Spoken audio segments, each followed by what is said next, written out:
Hey guys, welcome back to my channel. My name's Ishi and today I'm going to share with you my spring TBR. I haven't made a TBR in a while and I had a good time making this one. Usually they stress me out, but I think this is a good, cozy, fun TBR and I am really excited about reading all these books. Some of these are books that I have been wanting to read for a while and others are books that I usually wouldn't really pick up, but I hope I love them all the same. The first book I have on here is A Natural History of Dragons. This is one that I have been wanting to read for quite a while. I see it every now and then and it always sounds really interesting to me. It's about a woman named Isabella who is a dragon naturalist. She is a remarkable woman who brought the study of dragons out of the world of myth and misunderstanding and into the light of modern science. In this book, we get to see how she risked her reputation and prospects to satisfy her scientific curiosity. And this book is kind of told in her own words, so it's like she wrote it, and I'm super excited to read it. The next book I'm super excited to read is Howl's Moving Castle.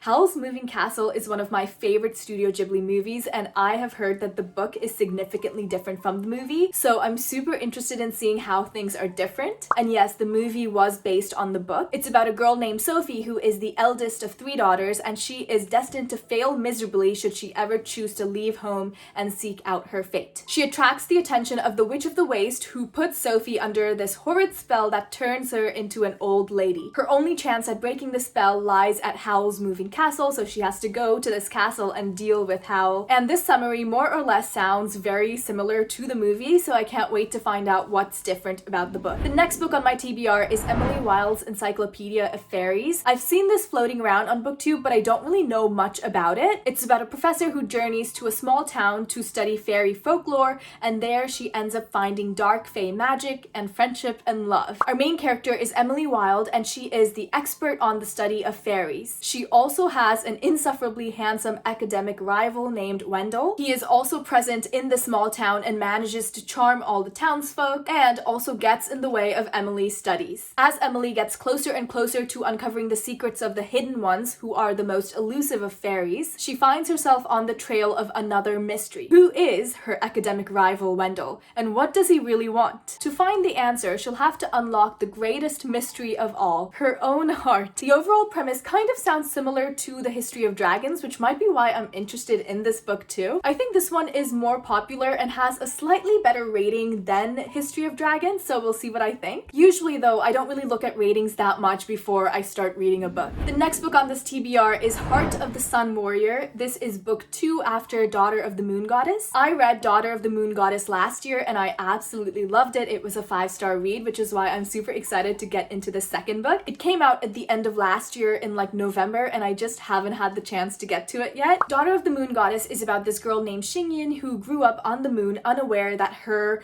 existence is basically a secret from the rest of the world. Her mother was exiled to the moon for stealing the emperor's elixir of immortality, and ever since then her mother has been living on the moon, and so has Xingyin. But when her magic flares, people find out about her and she is forced to flee her home. She goes to the celestial kingdom and disguises herself and seizes an opportunity to learn alongside the emperor's son. So she's basically living under the very noses of people who are supposed to be after her, but they don't really know it's her. Things got pretty intense around the end of that book, so I'm really looking forward to seeing how the plot unfolds in this one. The next book I want to read is The Hacienda. This is basically a retelling of Rebecca, but with the paranormal. Our main character is Beatrice and she marries a man named Don Solorzano. She ignores the rumors surrounding his first wife's sudden demise, choosing instead the security his estate would provide. But his estate is not the sanctuary she imagined. Visions and voices invade her sleep. It feels like people are watching her everywhere she goes. Her sister-in-law scoffs at all her fears, but why does she refuse to enter the house at night? Why does the cook burn incense at the edge of the kitchen and mark its entrance with strange symbols? And what really happened to her husband's first wife? She relies on a young priest for help who is no ordinary priest. He will have to use his skills as a witch to fight off the presence that's haunting the hacienda and to protect the woman for whom he feels a forbidden attraction. I loved Rebecca. It's easily one of my most favorite books ever, so I'm super excited to read this. The next book I'll be reading is The Smell of Other People's Houses. This is not a book that I would ever pick up, but I happened to see it on someone's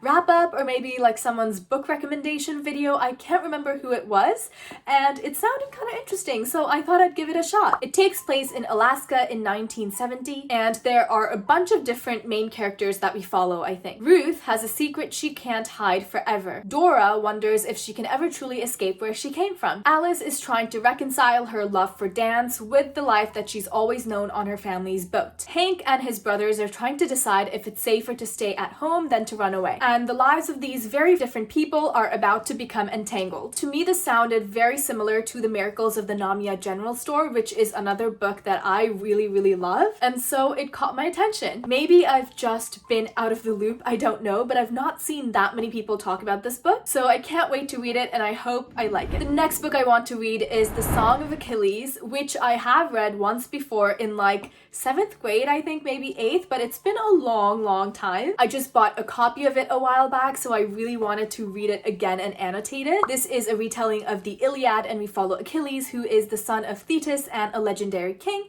and we also follow Patroclus, who is an exiled prince. They are trained together by the centaur Chiron, but when word comes that Helen of Sparta has been kidnapped, they have to go off and fight in the Battle of Troy. This was one of the first books that I ever, in my whole entire life, cried while reading. Like, actually sobbed. Actually, now that I think about it, I definitely was not in 7th grade while I read this. I was definitely in high school, so I think maybe like 10th, 11th grade? I can't wait to read it again though and see if my opinions and feelings about it are still the same. The next book on this list is Heartstopper Volume 4. I read the first 3 volumes like a couple years ago, and I still haven't gotten around to the 4th one, so I'm super excited to read this, which I've said about every single book on this list, which is why they are on my TBR. I think everyone kind of knows what Heartstopper is about, so I'm not gonna super get into it. We basically follow Nick and Charlie, who go to the same school and they become friends and they fall in love. The next on my TBR is A Sound of Thunder, which is actually a short story, only like 15 pages or so, and you can find it for free on the internet. It involves a time travel safari where rich businessmen pay to travel back to prehistoric times